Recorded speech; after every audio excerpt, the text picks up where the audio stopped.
Okay, ceramics. Today I'm going to do a demonstration using air dry clay. I'm going to talk about its properties. I'm going to let you know what materials you're going to have to need to work on a project with the air dry clay. I'm also going to let you know what tools you'll need. It'll be really simple since you guys are working on this project at your house. And I'm also going to go over some of the hand building techniques that you would use with the air dry clay. They're pretty much identical to the hand building techniques that you'd use with regular clay. And last, I'm going to show you how to keep your project to where you can keep coming back and working on it until you're actually completed with it, until you're done with it. Okay, so to start, the air dry clay is the Crayola brand, and also I'm going to go ahead and show you some techniques, and this is the order. I'm going to show you how to wedge with the air dry clay. I'm going to show you how to do the pinch pop method with the air dry clay. I'm going to show you the coil method with the air dry clay, and then I'm going to show you how to score with the air dry clay.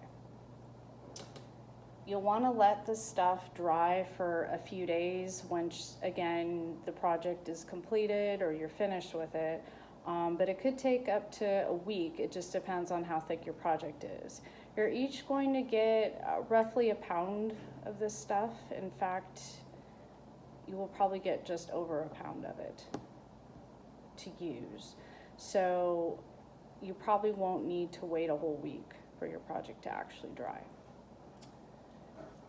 It can be painted. You can use tempera paint or you can use acrylic paint, but of course this is optional. It is not a requirement to paint it. Also, just by adding paint, the clay itself is still going to be porous. In other words, liquid can still seep out of it. The only way to make the clay non-porous is by adding a sealer to it over the paint, and that's something like a varnish. Again, not everybody has that at home, and that's understandable. This particular project can actually be used to hold things that are not liquid. So just understand that if you're expecting your project to hold liquid, it's going to have some sort of sealer on the surface, such as a varnish. Okay, so let's go ahead and begin. Your clay is gonna come in a bag like this that's been distributed to you. This is the white air dry clay, and then this one is the terracotta air dry clay. So it looks a lot like red clay, and you know, it pretty much is the same. That way it is going to get a little bit on your hands because of the pigmentation. Just have a sink nearby so you can wash your hands in between, especially if you need to like stop what you're doing and go take care of another task or something like that. Okay, so to start, before we even take the clay out of the bag, you're gonna want some kind of a board. You could use a cutting board, that's fine. I would definitely cover the surface with something, probably not a paper towel because it will most likely take the moisture out of the air dry clay. I personally use a piece of canvas while I'm doing regular ceramics. I'm going to use it for this, but if you can find another piece of cloth that'll work, that's fine. Again, I would probably stay away from any kind of towel, whether it's paper or cloth. I would just possibly try and find like an old piece of a sheet or something like that that isn't going to completely absorb moisture out of your clay. And the reason why you would have something like this and not just put it on a board is so that way if you need to like pull it off, it won't stick.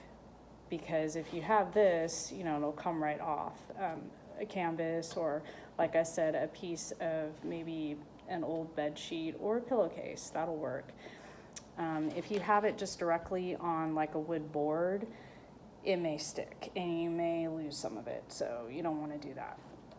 Anyhow, here's a board, and then you have your piece of cloth on top. As far as tools that you'll need, some sort of like rolling pin will work just fine. So you can use this. Also a knife, so that way you can cut it really easily. You can make a clean cut too instead of just pulling it apart with your hands, because you may want actual even amounts, and this would let you do that if you have a butter knife. Just use a simple butter knife, that's all you need. If you guys are able to grab a fork, the stuff will wash off, so it's not a big deal if maybe it's a fork you need to reuse for something in the kitchen. The fork will come in really handy when you need to score, okay? All right, so I'm gonna go ahead and I'm gonna just use the white clay for demonstration purposes. I'm gonna go ahead and pull it out of the bag.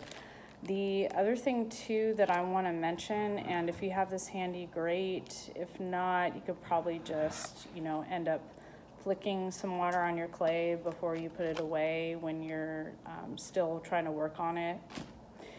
And that would be a water bottle. So you'll want some sort of spray bottle that's got water in it. Okay.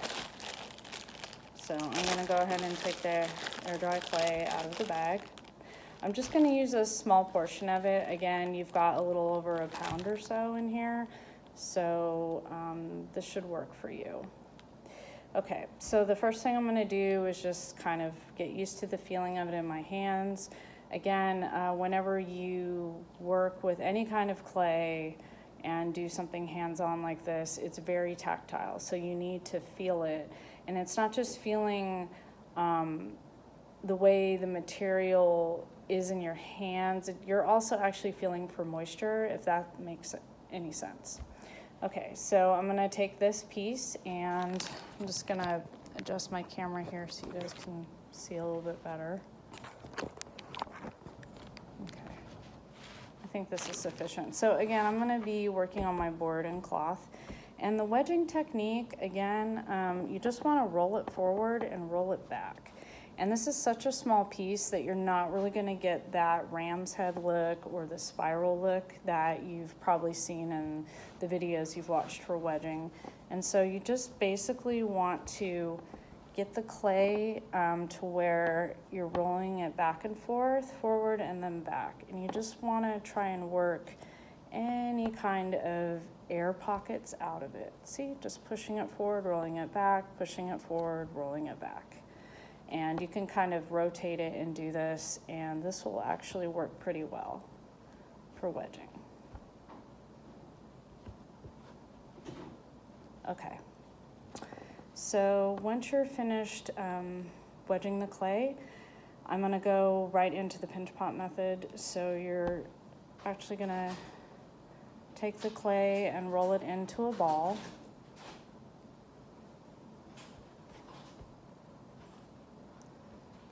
And then you're actually going to take the ball and you're going to open up the middle of it, like so.